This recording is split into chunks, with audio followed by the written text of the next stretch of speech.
Welcome back on this Christmas Eve. As the sun sets on President Obama's presidency, China continues its power grab almost unchecked. Since November, the Chinese military has been flexing its muscles, moving major military hardware into the region and challenging U.S. dominance. Fox News Pentagon producer Lucas Tomlinson first broke the story that China deployed more missiles to the South China Sea.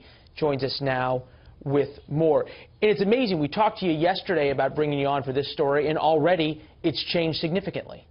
That's correct, Leland. I've just got off the phone with two separate U.S. defense officials who tell me China has amassed hundreds of surface-to-air missiles, 10 battalions worth, on China's largest island located in the South China Sea. It's called Hainan Island. It's where China possesses... Hold on. Stop 1 second. Are these the same islands that the Chinese president said, we will not militarize, we promise, we just want to have reefs and do research? So this is not those islands. This is actually one single island. It's China's largest island, Leland, but the U.S. intelligence community assesses that this is just a staging ground, training for the crews, because they assess that these missiles will go to those contested, man-made, artificial islands in the South China Sea, where China has 3 airstrips on a number of the islands.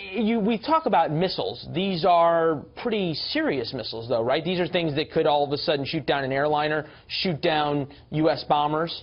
Correct, Leland. I've been told by intelligence officials that there are 3 different types of missiles on Hainan Island right now. There's short-range missiles with a range of 10 miles, medium-range missiles, HQ-9 system, which has a range of about 125 miles. Then there's also, most concerning to the Pentagon, long-range SA-21 system, which has a max range of 250 miles. So clearly this is a very aggressive posture on behalf of the Chinese. So something that could really challenge U.S. dominance there in the South China Sea. It begs an important question. What are the Chinese up to? Is this sort of, we haven't gotten slapped by the Obama administration yet, therefore we're going to just keep doing whatever we can to see when somebody says stop? Or is this really a major move?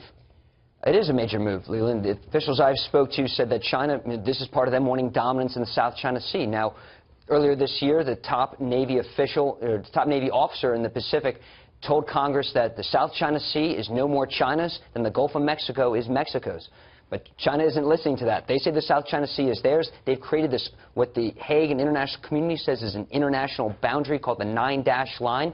It surrounds the entire South China Sea. And really, the United States hasn't done anything to challenge us, even though President Obama's talked tough, but so far nothing, right? Well, the Navy has conducted 4 different what they call freedom of navigation acts, where they'll sail destroyers, fly bombers within close proximity to some of these artificial claims that the international community says are illicit.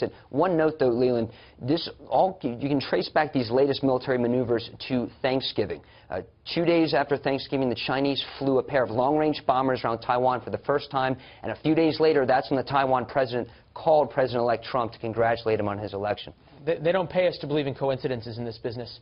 Lucas, great reporting. Keep it up. Thank you.